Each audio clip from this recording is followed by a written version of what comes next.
All right, let's dive right into this explainer. Today we're unpacking the whole fascinating dynamic of work meetings, and we'll be mastering the essential English vocabulary you need to navigate them. Whether you love them, absolutely dread them, or just kind of tolerate them, meetings are the undeniable heartbeat of the modern workplace. But how we approach them, and the actual language we use to describe them, can completely transform your day-to-day professional experience. We're going to break down exactly what makes meetings tick, based on some real-world insights into our workplace habits. So, here is our roadmap for today. First, why we're so busy with work meetings. Then, the power of brainstorming, having the confidence to speak up, the whole in-person versus remote debate, and we'll finish up with a quick key vocabulary recap. Okay, Section 1. Busy with work meetings. Why exactly are our calendars always so completely jammed? I am very busy. I have a lot of meetings. You've probably said it, right? I know I have. It's basically the ultimate modern professional's catchphrase. It perfectly captures the reality of a packed schedule. But it really begs an interesting question. Why are some days absolutely loaded with back-to-back calendar invites, while other days are wide open? Well, the number of meetings we have isn't just totally random. It's actually directly tied to the specific type of work we're doing at any given moment. It all comes down to contrasting two totally different modes of daily work. Think about producing work, stuff like editing, writing, or just focused solo tasks. When your main job for the day is to put your head down and create something, you generally require very few meetings. But then shift gears into collaborative work. When you're tackling massive, complex projects, the whole dynamic completely flips.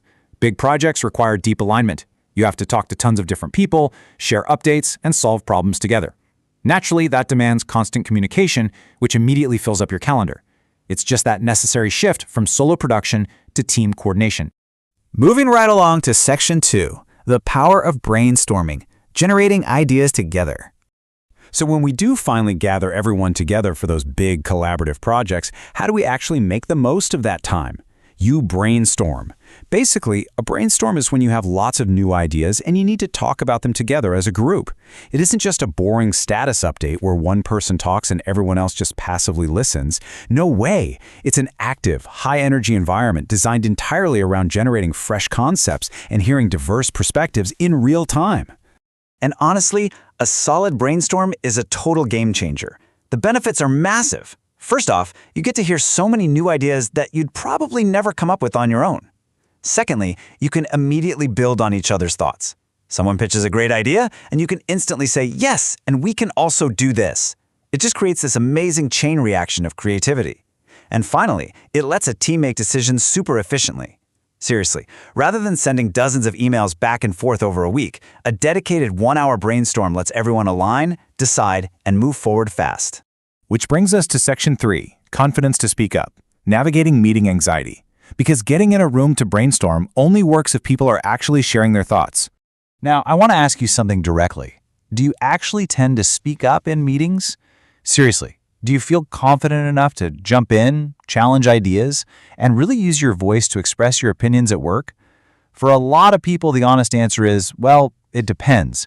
And what it depends on is usually the size and the audience of the meeting itself. The reality is, speaking up can be incredibly tricky depending on the room. Large meetings, they can be super stressful. It makes people really nervous to speak up in front of a huge crowd. You might fear judgment or just feel totally overwhelmed by the sheer number of people listening. But compare that to small team meetings. Those environments are generally built on trust. You're surrounded by familiar colleagues that you actually know and like. In those intimate settings, the nerves kind of fade away, and professionals feel way more comfortable and empowered to share without hesitation. It's all about psychological safety. All right, Section 4, in-person or remote. The ultimate modern workplace dilemma. Let's really weigh the pros and cons here, because the physical or digital setting totally changes the dynamic. Face-to-face meetings, they are fantastic for human connection. You can read body language, see facial expressions, and you instantly know who wants to speak just by catching someone's eye. It's super organic. But then you look at remote video calls, and the power there is undeniable too.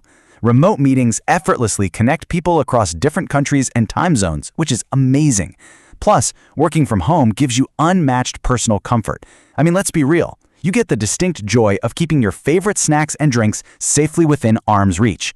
Both formats have entirely valid pros and cons, which is exactly why hybrid work has become the norm. Okay, Final stop, Section 5, Key Vocabulary Recap. Let's master some workplace English.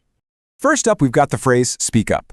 Simply put, it means to express your opinion using your voice. It's an active phrase. It means having the confidence to make sure your unique perspective is actually heard and valued by the group. Next is in-person or face-to-face. This is the classic setup. It means a meeting where everyone is physically in the exact same place.